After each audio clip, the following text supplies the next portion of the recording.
Well, hello and welcome back once again to the HR Social Hour Half Hour Podcast. This is episode 247. Jon and Paul present the HR Marks. I'm your host, Jon. And I'm Paul. Jon, how's it going?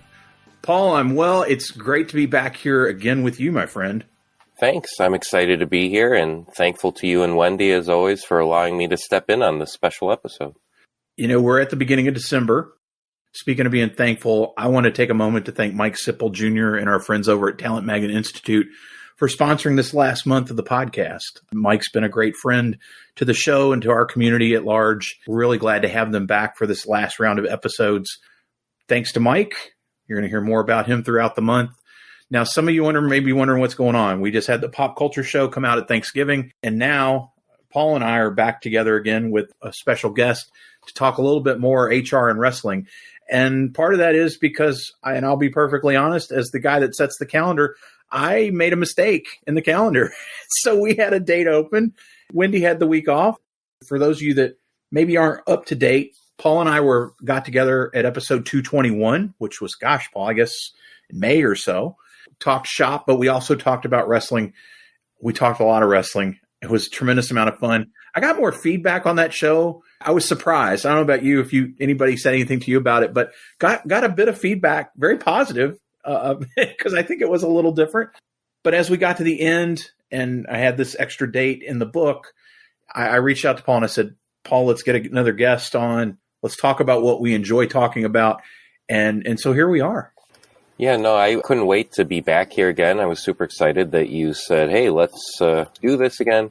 And I had some of the HR community and my friends tell me about it. And they're like, yeah, I'm not a wrestling fan. I think I know Hulk Hogan, but it was a very interesting conversation.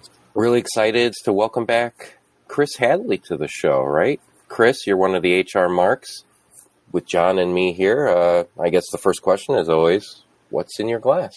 Today, as usual, sticking with the water, but I also am going double drinks. I came across this one just on chance on Friday and saw it and thought this is perfect for the episode and all things considered. It's a Flying Dog Deep Fake IPA. Had to pick that up, and like I said, of course, the classic water. Chris, I'm really glad you're able to join us to have this conversation. We're going to talk a little shop about you before we get into the wrestling stuff. We had you on episode 178, which was July of 2021. What have you been up to since then? So, I mean, it feels more like it was 2011, not 2021. And maybe it's the whole COVID factor speeding things up these last couple of years. Yeah, I mean, a lot has changed. Big major ones as far as changes. Shortly after that, landed, in essence, my dream job. I'm now the HR director for Choices in Community Living. It has been nothing but just pure awesomeness and exceeded expectations and just loving every minute of it. May of this year, unfortunately, my grandpa Scott passed away, which we kind of saw coming. Still real big kick in the gut, but it was also a kick in the butt too. One of the great things that has come from it is just hearing all those stories of the impact that he had on the community and everything that he's done. And here locally, he's known as Mr. Beaver Creek for all the things that he's done. So it's helped me get more involved in the community. I've joined the Beaver Creek Rotary, which he ironically helped charter, currently sitting as their club engagement officer. Just recently joined the Miami Valley HR Association, and we got kind of some stuff working in the background for more things coming from there. And then most importantly, for those who may not be connected with me or living under a rock, my wife and I, more my wife, less me, brought our son Elias into the world in September. So just nothing but great things so far.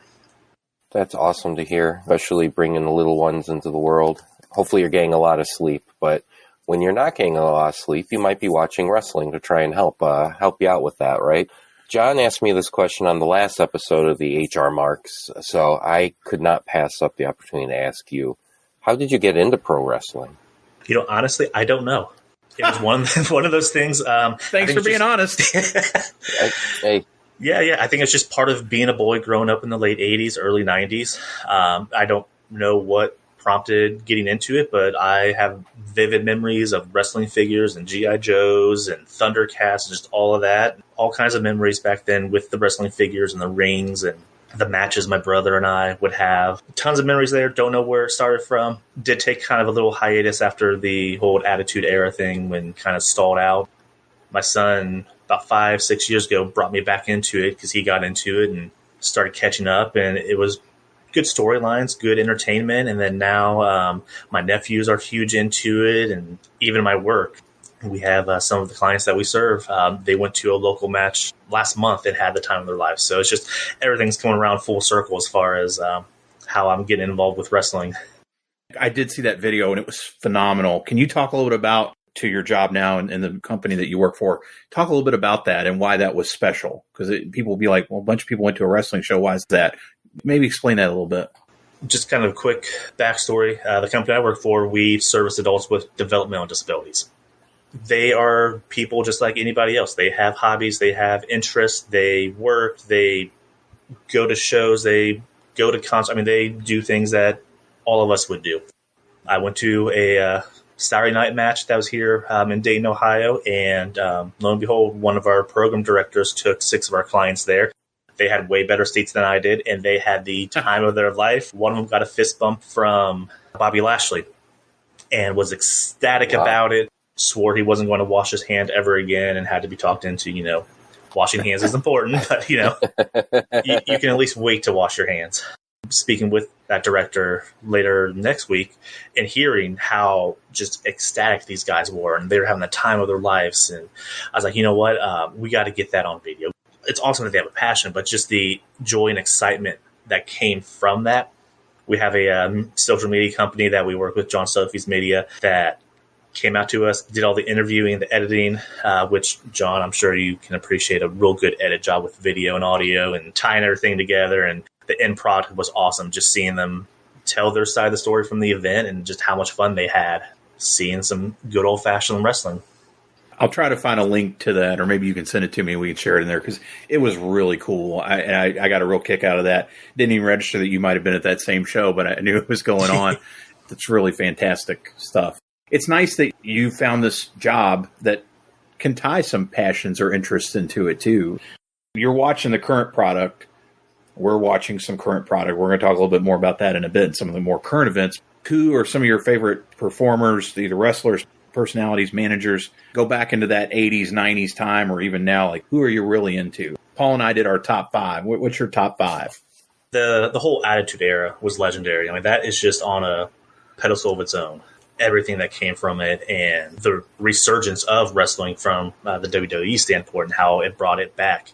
And I can only imagine, I was not one of them, but just how many kids during that area got in trouble or detention and suspensions from just those catchphrases and iconic gestures that came from that Attitude Era. I mean, that will never be recreated, can't be touched. If I were to do a top 5, I'm a huge fan of people who can just bring it on the microphone. Rock is up there. Obviously, Stone Cold and their big feud. I've been a big fan of The Miz for a long time, just the way that he can go from face to heel and manipulate and be loved and hated and just bouncing back and forth. MJF, who is just taking off recently, both in the ring and on the mic. What he's doing is kind of a once-in-a-lifetime spectacle. And then if I had to add a 5th, I'd go Paul Heyman, just with how constant he's been good on the microphone, both in the ring and out of the ring. You have quite a swath of, I think, generations there. Going off of that, so like MJF and Paul Heyman, and The Miz is still around. So these folks that are still kicking it in the industry, what are you enjoying most of these days? Whether it's promotion, storyline matches? Yeah, so it's more AEW, less WWE. I think we can all can agree the product WWE's kind of been putting out recently is just kind of been not up to par. And you have AEW who's kind of coming on the era, and they are kind of bringing that Attitude Era vibe and edge and just really pushing the envelope with some of the promos and what they're putting out there.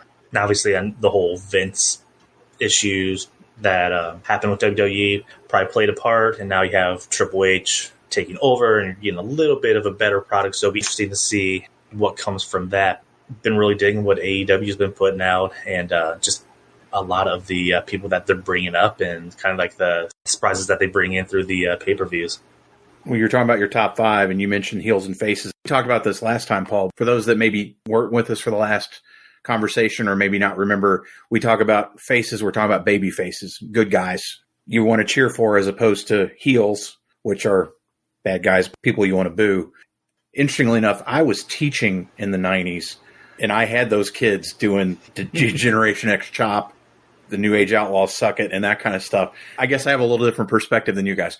But one of the interesting things talked about storytelling, how wrestling, so much of it, while it happens in the ring, there are these storylines that are going on outside. And so much of it is told in either vignettes or people just talking on the mic. I think one of the things that is kind of confounding for me with AEW sometimes, they almost don't want to have heels and faces. To me, outside observer, it just kills the storytelling, because if you think about it, good and evil goes back biblically, Cain and Abel, right? And you think about, stories, great stories, good guys, bad guys. It seems like, an MJF, Maxwell Jacob Friedman, for those of you that aren't familiar with him, 25 years old, maybe 26, generational talent, particularly as someone on the mic, the best heel in the business, I think, in the business these days. He can out-talk anybody other than Paul Heyman, who is 3 times his age or twice his age. What do you guys think about that? Or does that, particularly for you, Paul, because I know you really, really like AEW a lot, does that hit you the same way? Do you sometimes get frustrated with that? Or is it like, no, man, it's just the matches and I really like the performance there? No, I think that's an interesting perspective for sure. It does tie into last night. We recorded it right after the Full Gear pay-per-view that AEW just had. And the main event was MJF versus Jon Moxley. And Jon Moxley sort of has this anti-hero persona. The match was held in New Jersey, which is just right outside of where MJF is from. So there's always that hometown aspect. Even if you're a heel, you're still kind of beloved in your hometown. So Moxley kind of knew that going into it. So there were points during the match, even though he was the quote-unquote face, according to the story, where he was acting very much like a heel. And MJF, even though he's the heel, according to the story, he was very much acting like a face. And even with the lead up to the match, he was sort of teasing, like in professional, what they call a turn, where you go from a heel, where you go from a bad guy to a good guy or back and forth. He was teasing that he was going to turn face. Of course, he didn't, because that's just who he is, and that's part of his character, and he can't. He shouldn't. There is a little bit of that. I've never found it as distracting from the story, per se, because I guess with AEW, too, I focus on the in-ring product.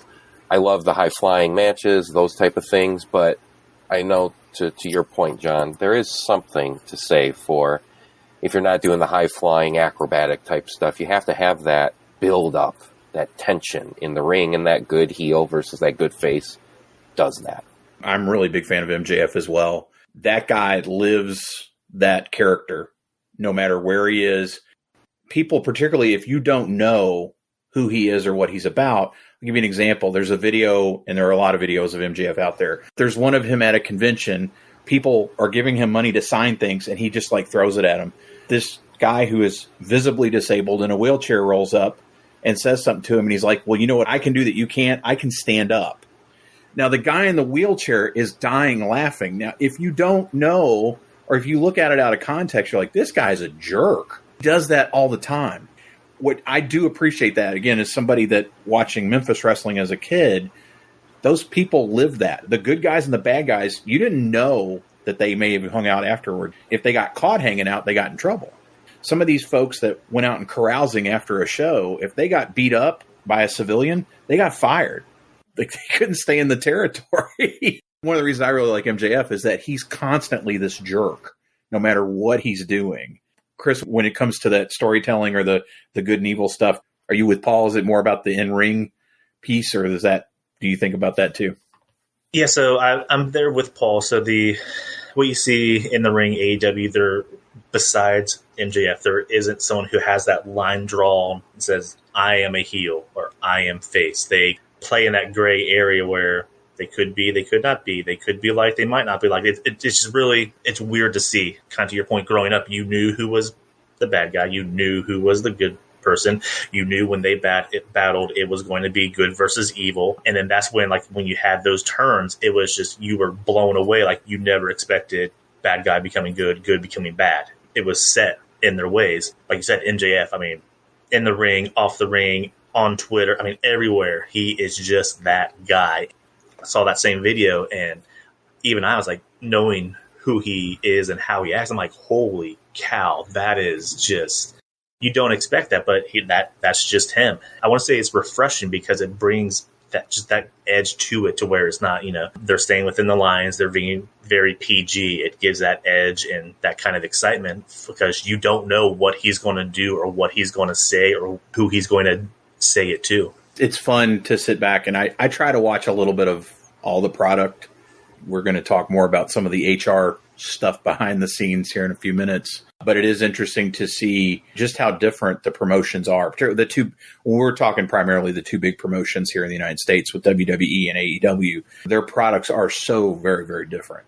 I can totally see how people get attracted to one or the other. I try to appreciate it all. Like I said, for me, sometimes it's, if you're trying to do long-term storytelling, which I think MJF, that story of him becoming the world champion has taken 2 years. I think he's one of the first homegrown, for lack of a better word, performers in AEW to become the world champion. Everybody else has kind of come from somewhere else or is known for somewhere else. Here is this person who, if they play their cards right, they will have him for a long time at a very, very high level. At some point, I know he will turn good or people will see him as good, but I hope he continues this shtick. Personally, it entertains me. I think he's as good as anybody out there right now.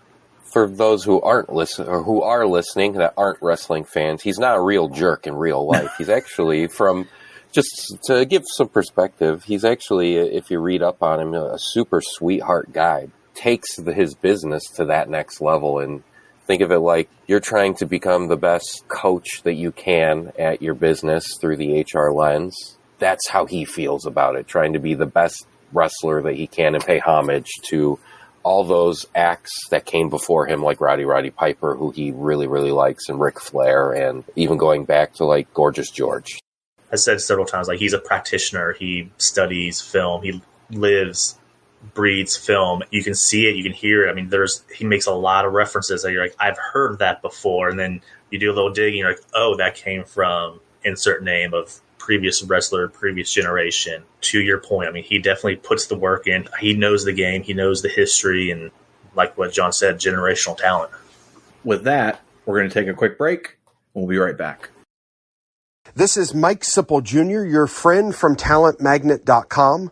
On behalf of the HR Social Hour Half Hour podcast community, John and Wendy, we want to thank you. Thank you for leading well. Thank you for bringing all of the fellow guests, sponsors, listeners, and creating this amazing international network. You have truly lived out your mission to connect, give back, and network. As a sponsor of this month, I want to welcome everyone to check out talentmagnet.com/HR Social Hour for a giveaway that is intended for you and your team. John and Wendy, thank you again. We salute you for your leadership, your mission, and your vision to bring this international community together. Thank you so much. And we are back. This is the part of the show where we're going to tie in what we do as practitioners and HR professionals into real-world situations that have occurred this year. Interestingly enough, after Paul and I recorded back in the spring, a couple things came to pass that were really big deals in the media. Some people maybe that aren't even following professional wrestling probably saw some of these stories. Paul, why don't you share the first one, and we'll talk a little bit about what the outcomes were and what did we do to apply ourselves to that. Vince McMahon might be as close to a household name as there could be in the wrestling business. Real quick, for those that are non-marks like John and Chris and I, Vince McMahon, he's probably one of the most powerful and influential people, or used to be, in professional wrestling history. So like Hulk Hogan, Macho Man Randy Savage, Roddy Piper, Stone Cold Rock, these wrestlers wouldn't be household names without Vince McMahon. He bought WWF, now WWE, from his dad in the early 80s, sometime in there, and really took it from a regional aspect to a national and eventually a worldwide powerhouse that it is today. With power comes temptation, and Vince's biggest temptation apparently was extramarital affairs, which he had been accused of for decades, but was finally caught recently paying off a former secretary upwards of $10 million from the WWE coffers, which is very illegal, on top of immoral and all those other things. So he paid this former secretary to stay quiet about the affair. And upon investigation, more women started coming forward, including former wrestlers, about how Vince McMahon was very predatory and really opened up gates for even his cronies to do these types of things. From the HR lenses, Chris, what should we be concerned with and what should we learn from this story? Not the most ideal situation, something that I'm not a fan of. Obviously, a lot of people wouldn't be a fan of this.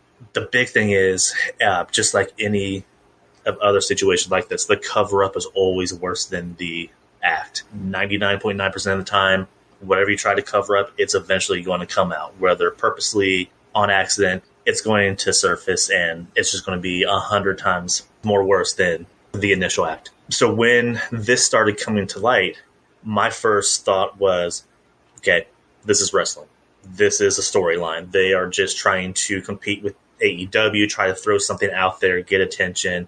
As the more and more information came out and the more women came out, then you're like, okay, well, this is obviously something way more serious. And to your point, us as HR practitioners, these are the kind of situations that we deal with, to where something like this comes up and it is just a full-out investigation, assuming you're a good HR practitioner, not a lousy one. I mean, you're hearing all these stories. You have different people, different size, different spins, and it's just, digging in there and trying to differentiate what happened, what didn't happen, what's the truth, what's not the truth, who's all involved, and then also being cautious of all that information to where it doesn't get out into the public, because that's the biggest killer of any investigation. Is if you're trying to keep things under wraps as you're trying to do all your fact finding, that gets out, and then now you just have a whole whirlwind of things coming at you and misguided storylines and accusations. It just makes your job way worse. So unfortunate that for all of those years, that's what was going on behind the scenes. Ironically, it reminds me of,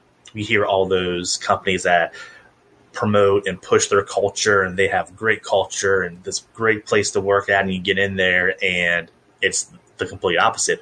But they have the ping pong table and the pool table and casual Fridays and pizza parties and all these things, but working there is just terrible.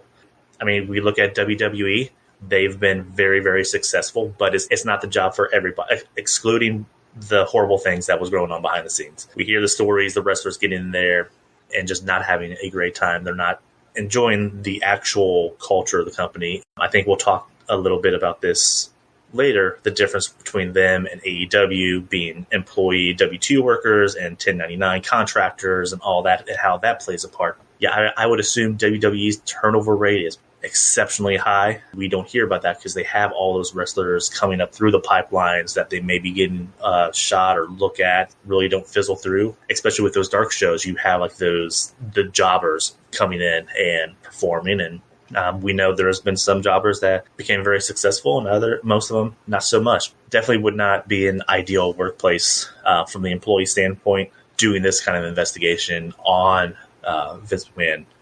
I can only imagine just all the things that hadn't got out to the press that were going on top of what we do know. I think we ought to put some context to it as well. How this stuff started coming to light is pretty interesting, in that it was a friend of the young woman that had been paid off, signed an NDA or a non-disclosure agreement, a confidentiality agreement, got paid. The friend contacted the shareholders and said, "Do you guys know what's going on? And by the way, Vince McMahon is basically funneling the money through WWE," which I've still never really wrapped my head around. Vince is a multimillionaire over times over. Why he put it through to where now WWE had to adjust their financial statements back to 2019, I believe it was.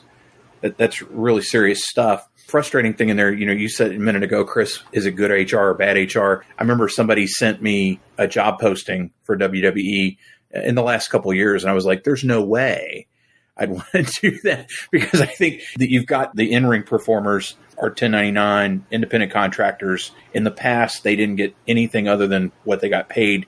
Now I think they help, particularly because of some of the issues in the 80s and 90s with steroids and drugs and those kind of things, helping people try to get clean.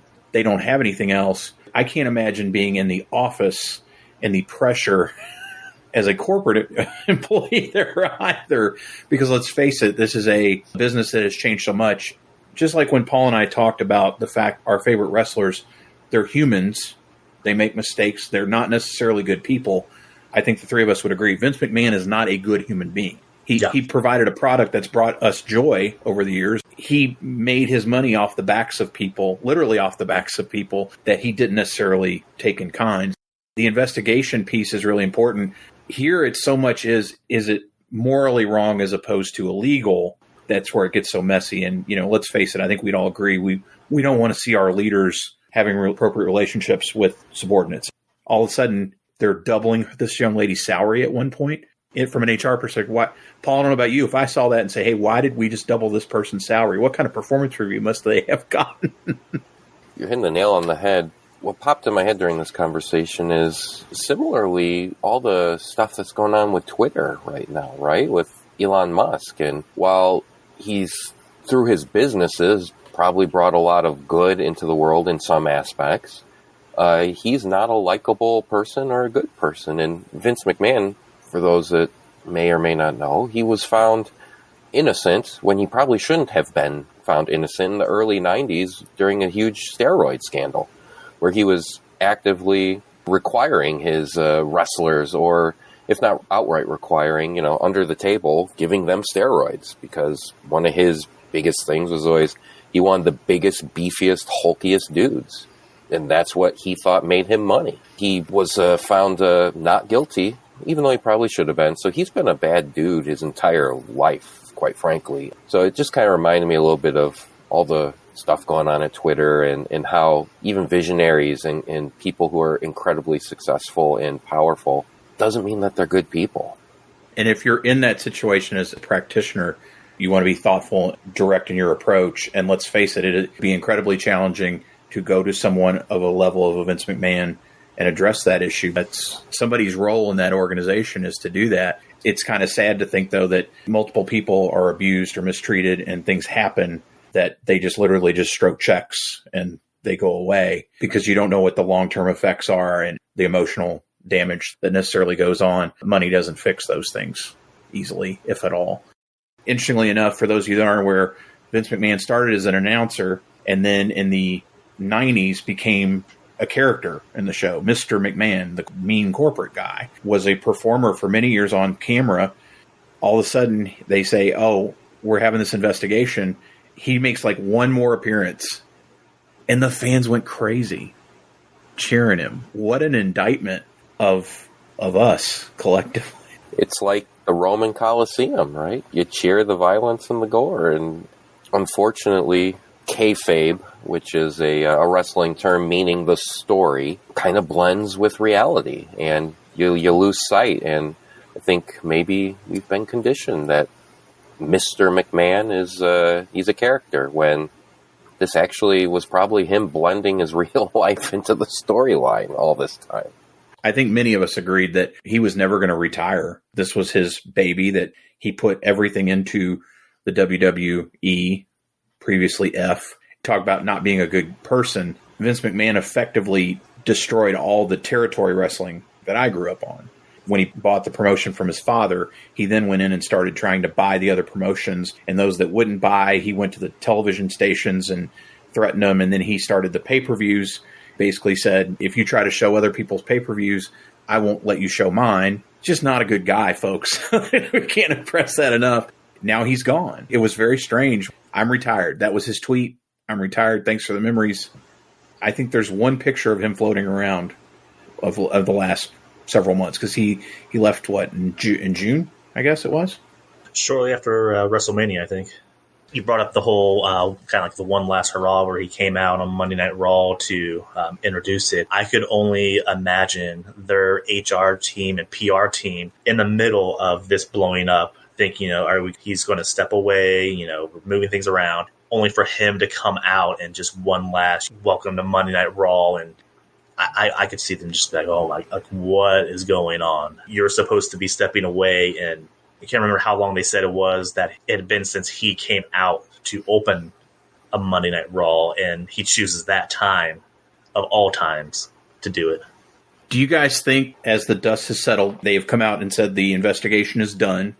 Basically, where I understand it is that he could return. Said he's not. He's out altogether. He's not doing anything creative or anything else. So let's say he just stays retired under the radar. Do you think he goes into the WWE Hall of Fame next year? Probably not next year. I think it's too soon. They say, time heals wounds.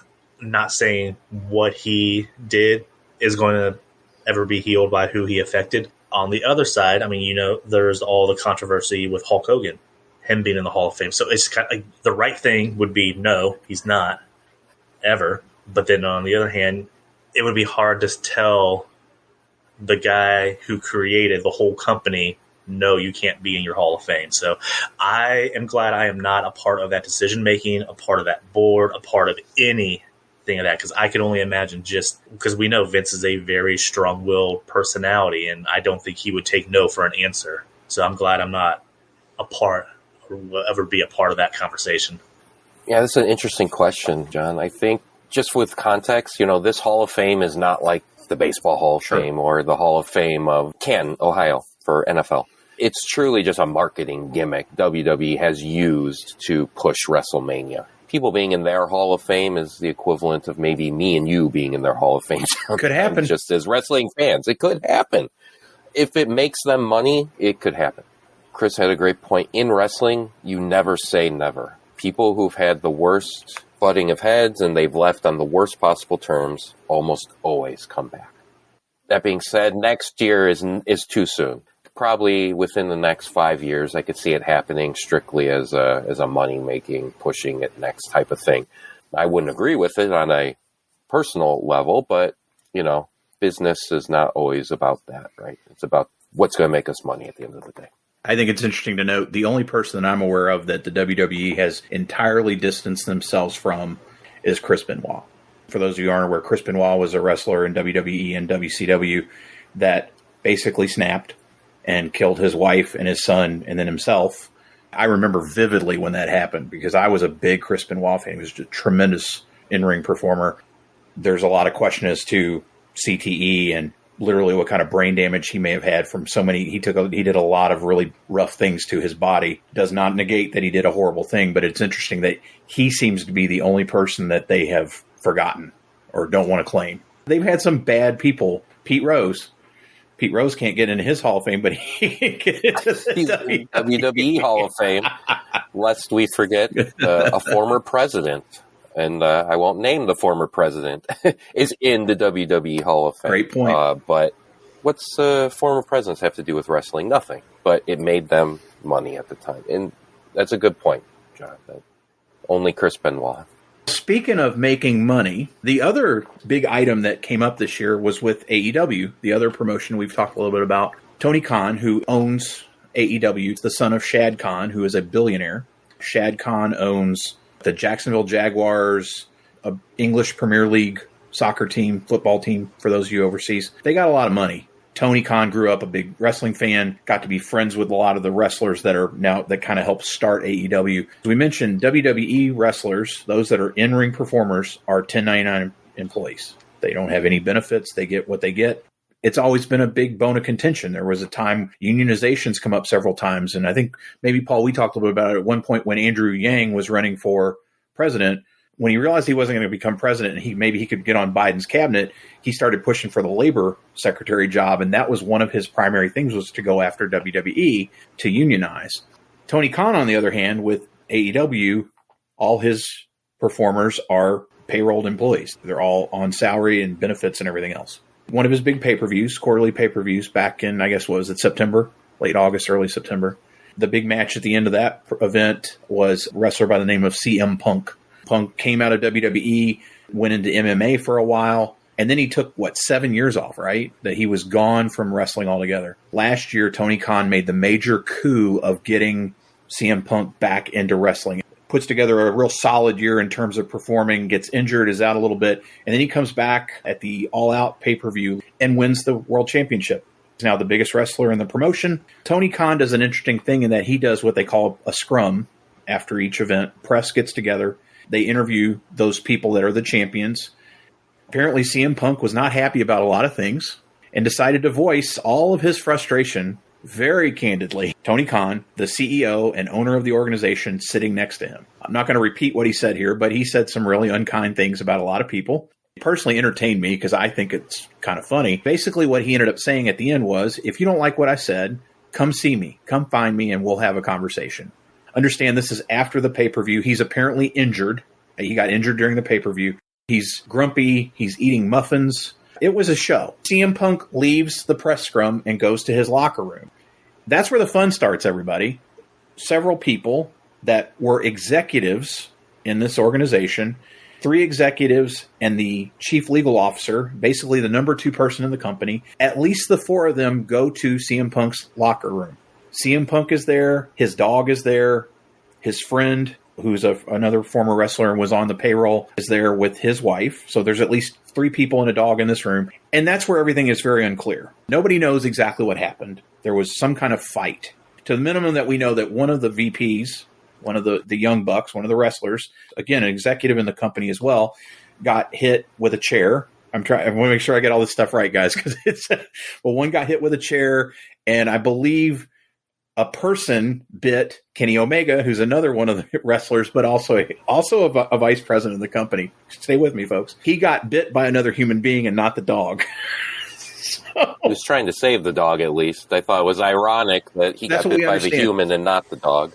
All this stuff is kind of brewing. And oh, by the way, the press conference is still going on. While people are talking in the press conference, you can see security running past in videos of the event, running to to the commotion going on in the back. Tony Khan, after the press scrum, everybody knows something happened. There was a fight. Somebody got in there. Their story was people got knocked out, bitten, all these crazy things happened. Everybody got suspended.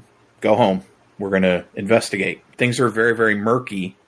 What we, the 3 of us in this conversation, we're just kind of what we've read, what we've heard on podcasts.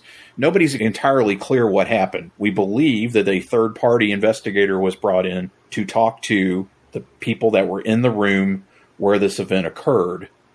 That was 2 months ago.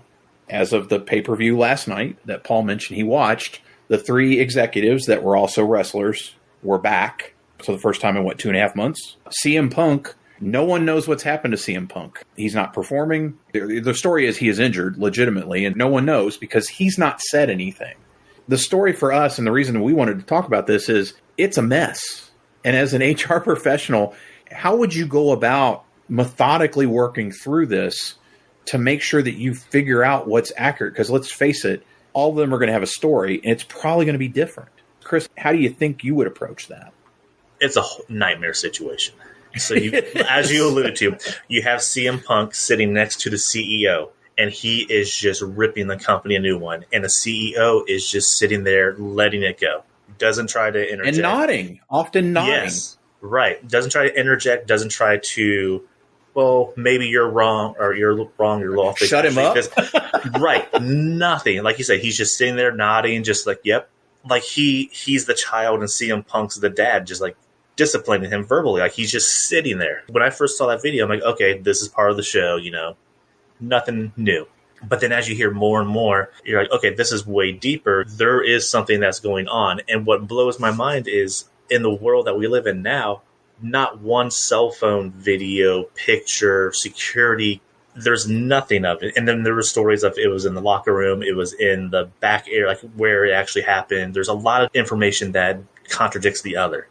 It's weird that it's taken this long to conduct an investigation. It's especially if they brought in a third party whose job it is to conduct the investigation. I don't think they want to drag this out for long. I know one of the people that were supposedly in this ordeal didn't get interviewed at all or as of yet because, again, we haven't heard any kind of finalization of what happened, the disciplines, other than people being suspended and one person being fired. I know, Paul, you shared on Twitter a while ago a fan holding a sign that, I forget exactly verbatim, but AEW needs HR or needs a new HR general. And they do, because it just seems like there is no HR in there. They're just kind of like, well, let me Google what we should do and we'll try that. And then they forget about it and they move on. And so I'm interested to see what actually does come of it. I know in the investigations I've done, obviously not as big and polarizing. It doesn't take 2.5, 3 months, 4 months to have an ongoing investigation on a small group of people, unless there's something much, much bigger that we don't know about that came to light. It's an odd situation. It's odd that CM Punk has gone completely just off the grid. No one's heard or seen of him. Like you said, you factor in, you have these executive level people that are also performers in the mix. And with Tony Khan, he seems like the guy that wants to make friends and be friendly. And if these are his friends that he brought in to help start the company and run the company, maybe that's why it's taking so long. He's trying to find a way to keep them from getting any sort of dirt coming up on them to where he has no other choice but to let them go. So yeah, just a really sticky situation, especially with the whole friend environment and what we talked about earlier. All these people are W-2 workers, so you have that in the mix instead of having them being the contractors to where you could easily cut ties and move on. You said something interesting again that I think it just ties back to this idea of blended realities, right? Mm-hmm. Chris, I shared your exact first reaction when I saw that press conference with CM Punk and Tony Khan sitting there, and there was all these rumors of a backroom brawl. Is this part of the storyline? That was my first reaction. What's going on here? Because Tony Khan likes to blend, the storyline with real life. Mm-hmm. Just trying to figure that out. And then when you learn more and more that, no, this actually is not part of the storyline at all, and it was a huge real brawl that happened, you start going into how messed up is that back room right now? Where is their HR? What's going on? Just fascinating stuff. I mean, from my perspective, maybe sad in some ways, but just truly fascinating. We're not necessarily privy to an investigation, just as if we were doing investigations in our businesses. We're not going to share it with the world. However, it appears, I guess that's one of the interesting things here too, is that they haven't been transparent. Their business is a bit different than what any of the three of us do. There is this veil of blurring reality and what have you. It behooves them to say something, particularly when three of the performers have come back. One is persona non grata, basically removed from images, and everything else of him is gone, but they've never said, oh, he's done. He's gone. I can't reiterate this enough for those of you that are listening. You're doing an investigation. The story is such that what everyone is being told is that not everyone was interviewed that was in that locker room that witnessed what happened. I just do not understand how a credible investigator wouldn't talk to every single person. You wouldn't talk to the dog, but you talk to everybody else. It's all hearsay and what we've heard. It's a very telling story. And I also think it goes, Paul, to your point, there's probably a lot more going on. It's nice to be friendly, but you can't be everybody's friend.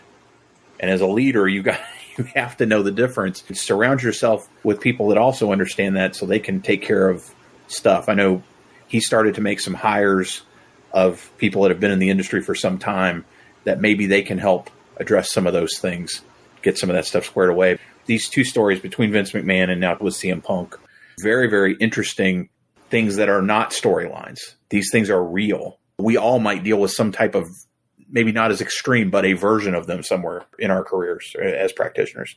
Kind of going along with that, with the whole Tony Khan just kind of sitting there, letting CM Punk destroy him and the company. We saw that last night after the pay-per-view. MJF comes in and just goes on a 3-minute rant.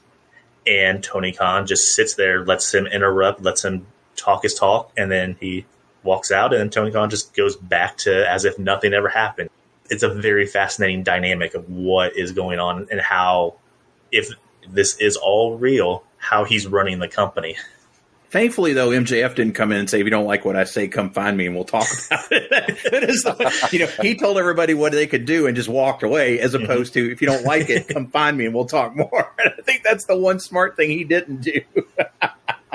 Well, on that note, as we're looking into the new year for 2023, what's everybody thinking about and looking forward to in professional wrestling next year? Hopefully a little less drama outside the ring, but I open it up to the group. I'm looking forward to this new MJF era. Now that he has gotten the belt, he's going to get more airtime. He's going to be more out there, just to see the kind of promos he cuts, who the next in line is going to be. Obviously, CM Punk's out. I doubt him and Mox will have a rematch anytime soon. So it'd be interesting to see who the next in line for him is going to be and just that build up between those two. The other thing I'm really looking forward to, not that I'm not a football fan, love football, but waiting for college football to get over so we can get Pat McAfee back on SmackDown. Just the energy he brings on the mic is phenomenal. He brings back a lot of those catchphrases from the 90s and early 2000s, ties it in with what's going on currently. When he gets in the ring, he is, for not being a wrestler all the time, he's top notch. So it'll be interesting to see him on the mic and in the ring as well. And then hopefully we see this trend to where the WWE gets better storylines coming along and brings up the younger folk. Because I don't know about you guys, I'm tired of seeing those old retired and then re-retired Goldberg, John Cena coming into a WrestleMania, doing a okay match, and then that's one whole match that just kind of tarnishes the pay-per-view. It seems like Vince made sure that there are not characters of a Stone Cold, The Rock, Goldberg even, of that caliber in the Heat, or John Cena. There are tremendously talented people there that are 4 or 5, maybe 10 years into the business. They're not given the same opportunities to really shine. And I think that's the frustrating thing is WWE is more important than any performer. I think he learned from The Rock and Stone Cold, I can't have people that are bigger than my promotion. So it'll be interesting to see what Triple H does there. As I've talked about a lot, and anybody who follows me on Twitter, I love Stardom, Japanese women's promotion. The storytelling for someone that doesn't speak Japanese, I don't have to. I can watch it, and the good and the bad, it makes sense. The storytelling makes sense. Travel restrictions from Japan were just lifted in the last week. We're going to see performers traveling more, and I think that Stardom, the way it is positioned and associated with New Japan Pro Wrestling, I think some of the wrestlers there are going to just take off. In the Pro Wrestling Illustrated, the top 150 wrestlers in the world, women wrestlers, 3 of them in the top 10 were Stardom performers. And that's never happened. I don't believe there's ever been a Japanese woman number 1, and this year it was Shuri, who's one of my favorites, who is a legit MMA fighter, comes from that background. 3 of the top 10 were from Stardom. They just did Stardom New Japan crossover. They brought 3 wrestlers to the States to perform in New York. I'm just really excited about the future of Stardom. And they can get an English-speaking commentator deal for their pay-per-views. It'll set them up. Paul, what about you? What are you excited about? You know, there's quite a bit to piggyback off what Chris said. I'm really looking forward to the MJF era in post-CM Punk experiment AEW. Just as much to see where AEW goes after their turmoil this past quarter is Ring of Honor. You know, Ring of Honor was an upstart promotion a couple decades ago. Tony Khan bought them last year. And there's been a lot of crossover with Ring of Honor and AEW folks. Yesterday at the post-media scrum, Khan was talking a lot about giving Ring of Honor some shine, getting them on TV, giving them a weekly show. He just doesn't know where it's going to go yet. Talked about YouTube a little bit, but he thinks they're more deserving of than just being on YouTube, coupled with having at least 3 Ring of Honor pay-per-views a year. I think I'm really excited about those things. And then yesterday it was announced that, John, I think going off of what you said with some of the Japanese lifting restrictions on travel, that Kenny Omega is going to fight with Will Ospreay in New Japan Pro Wrestling's version of their WrestleMania, which is called Wrestle Kingdom 17. And for anybody that knows anything about Kenny Omega and his showmanship and Will Ospreay, I don't even know how to describe them, quite honestly. When they're in the ring together, it is a show. So to see Kenny Omega go back to New Japan Pro Wrestling and face off with Will Ospreay is going to be phenomenal. Those are what I'm most looking forward to in 2023. I'm really glad we were able to make this conversation happen. Paul, I'm glad we talked this before and that we decided to do it again. Chris, I'm really glad that you've been part of the HR Marks group on Twitter and that you were able to join us today to talk even more about it. I'm hoping that people maybe learn a little bit new about wrestling, but also found some things that maybe they can apply to what they do in our day jobs. Now, I know most of our listeners are probably following you already, but if they're not, Chris, what's the best way to get in touch? As always, awesome to talk with you and Paul.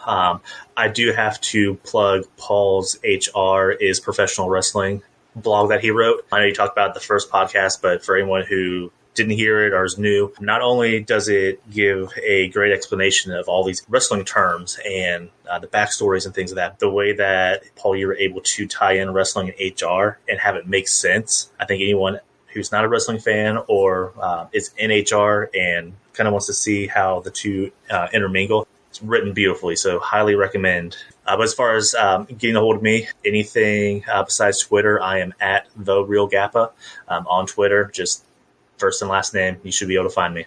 We'll have that in the show notes. I'll link that in there too, as far as that article, because it is tremendous. And part of the reason that Paul and I had the initial conversations. Having said that, Paul, what's the best way for our listeners to get in touch with you? Chris, thank you for that. That means a lot. You can find all your listeners can find me on LinkedIn or Twitter at HRPaul49. Just want to remind everybody, don't forget about the HR Social Hour chat on Twitter, the second and fourth Sundays of each month at 7 p.m. Eastern. John, what about you? Well, once again, thanks to Talent Magnet Institute and Mike Sipple Jr. for sponsoring December. It's hard to believe we're wrapping up the show in just a few episodes. We really do appreciate Mike and his team being back with us for the end here. As for me, JohnThurman.com for all things Jon Thurman, and for the show, HRSocialHourPodcast.podbean.com. Listen, rate, review, share, and follow. If you're not following, you're not going to get those new episodes as they become available, so be sure to check that out. International listeners, I'd love to talk international wrestling with you. Paul and Chris would as well, so feel free to reach out. It won't be for the show necessarily. Always happy to have those conversations, and you're always more than welcome to join us for the chats too. Again, guys, really appreciate you making time and being the HR marks that we are. So for the HR Social Hour Half Hour Podcast, I'm John. And I'm Paul. And as always, be sure to connect, give back, and network. Take care, everybody. Talk to you soon.